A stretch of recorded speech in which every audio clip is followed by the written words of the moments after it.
Hello, hello. We have a new chapter of One Piece. This is 1104. Thank you, Daddy. So I think Kuma is definitely showing up. We are going to have a very emotional uh, interaction between Bonnie and Kuma now that she knows the full story. She knows how much he sacrificed for her. It's gonna be another sad one. But also maybe some pretty crazy action too. Luffy getting recharged, ready for round two with St. J. Garcia. Kizaru maybe helping the Straw Hats now, switching allegiances a little bit. I don't know. On the cover page, we have Sanji delivering cake to rats who got engaged. Adorable. I was just talking to a friend about Ratatouille at length, and this seems like a little scene from some Ratatouille One Piece crossover, perhaps. Very lovely. Okay, let's plunge into this thing. So yeah, Kuma shows up, is about to punch Saint Jerry Garcia right in the face. Remembering all the most brutally sad moments of his life. His mom dying, Ginny getting sold off and dying alone without him saving her daughter. He should be dead. A few days after the revolutionary took him away, I pressed his self-destruct switch. Oh, see, I thought that was going to be the major kind of ultimate heartbreaker in this arc is like Kuma shows up, he starts kicking ass. It seems like the good guys might actually win this little skirmish, Saint J. Garcia getting wrecked, and then he's like, no, I have this trump card, beep, and Kuma explodes. But no! He had already tried that. The self-destruct switch was not implemented. But even Vegapunk is shocked that the self-destruct switch didn't work. So I don't know. It's not like Vegapunk subverted that. Could it be somebody in the Revolutionary Army managed to deactivate it? Did a little breakdown of Kuma's body? I don't know, but here we see one of the great evils in this world getting punched the fuck out by Kuma. I love to see it. This is so beast. This is a punch for the ages. This is a level jumping punch. Everything is on the table with this punch. You know, these are characters that had remained immaculate, untouched, not even stepping down into the battlefield until now. And now we are getting this guy decked. Now, I do notice in this bottom right panel, Oda is very, very deliberate around the visual language when somebody gets hit by an attack like this, right? There's certain signifiers he'll use to show that this is like a fatal hit versus just a brutal hit versus one hit of many in a fight where they're both going to survive for a while. And I think showing first that, yeah, this very cathartic, satisfying shot of him just getting completely smushed by the punch. But then in this next shot, showing a little glimpse of determination and consciousness, his eye kind of glaring at Kuma, I think indicates, that this is not the end of St. J. Garcia. It's knocked down, buildings collapsing. He does look pretty out of it. His eyes have gone white. This is typically the visual language of somebody who's gotten their ass whooped in One Piece. But we haven't really even seen him start to fight yet. We don't know what his powers are like, what he is capable of transforming into. During the fight where all of the Elder Stars were trying to capture Sabo, they turned into these like big shadowy figures. That might have been Imu's power. That might have just been their own power. We don't know. Everything is collapsing. He punched out one of the 5 elders, the very highest authority in the world. Slave just punched the man at the pinnacle of the world. This is a historical atrocity. Oh, this is so exciting. Man, it's just like, it's all because Oda saved these characters, protected them, made them so important and imposing for hundreds of chapters, for decades, building up to a moment like this. And then weaving this entire other tale of Kuma that we talked about at length in the last chapter, where just the ways he showed up and how his characterization evolves each time, accumulating in this gigantic book of open questions that gets answered definitively by this long, sad flashback. Like, now, at this moment, never until now could we have fully realized the juiciness of that punch, what that represents. Okay, everybody scrambling to their feet. Escape is our only goal. What happened? I did not attach any self-destruct switch. Oh, so Vegapunk pretended to be surprised, but he wasn't actually surprised. But he is confused about something. He's confused, I guess. So he implemented not an explosion switch, but a shutdown switch. I see. Should be in a total vegetative state without the ability to act of your own free will or carry out any orders. I see. This was his compromise. That in a situation where they're trying to make Kuma be a suicide bomber, instead, he is just neutralized. This is neat.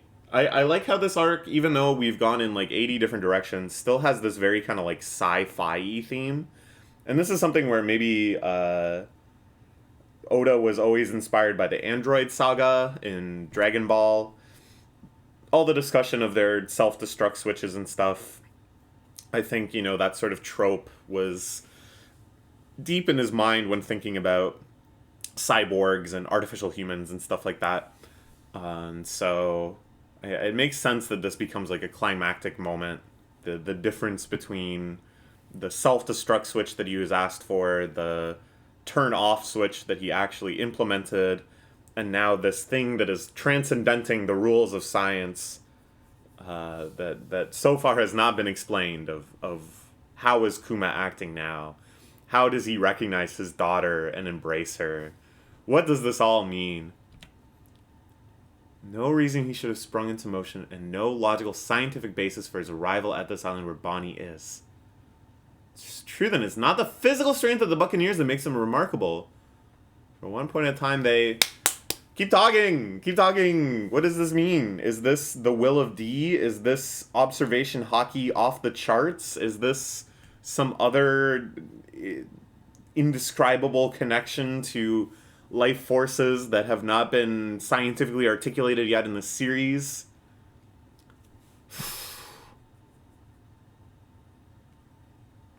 And now Bonnie, this is her real age, I think.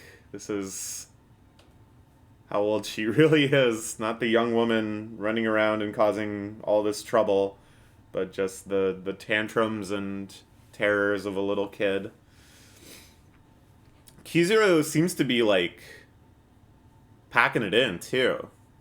He's like, alright, well, we lost.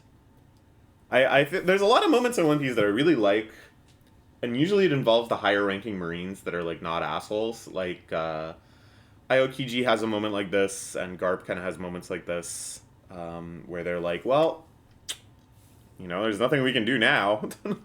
It's like, got this nice pragmatic attitude, where they're like, well, we'll just chalk this one up as a loss for the Navy, and get on out of here.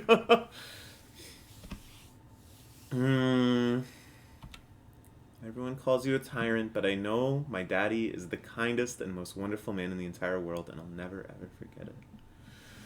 Okay. Well, we knew this was coming. There's no way Saint Saturn was actually down for the count. I'm imagining this as Kuma stays and fights to the death while the rest of them beat a hasty retreat, is my guess. But where's Luffy, too? There's a lot going on this page 9. And this person saying Straw Hat disappeared before we could apprehend him, because he's all meated up now. But what's he up to? Okay. Saint Saturn reemerges. All you're doing. I like that he's pretty beaten up. He's bleeding and bruised. But, you know, there's still so many mysterious powers going on with him. We know we can't count him out yet. Could call it the power of love if it makes you feel any better. Flaw in the human form and error in the programming. I have no more use for you men. His body is regenerating, yeah. It looks really spooky. Like, One Piece has so far really held out on the trope of, wow, he can just, like, regenerate. Which I really, really applaud, because I think that leads to a lot of, like, kind of BS, hedging your bets, extending fights where necessary. It's kind of arbitrary why or when the regeneration, like, stops working. You know, it's, like, kind of a shonen staple, especially of villain characters, but I think it's cleaner to do it without. It feels more intentional and impactful to do it without.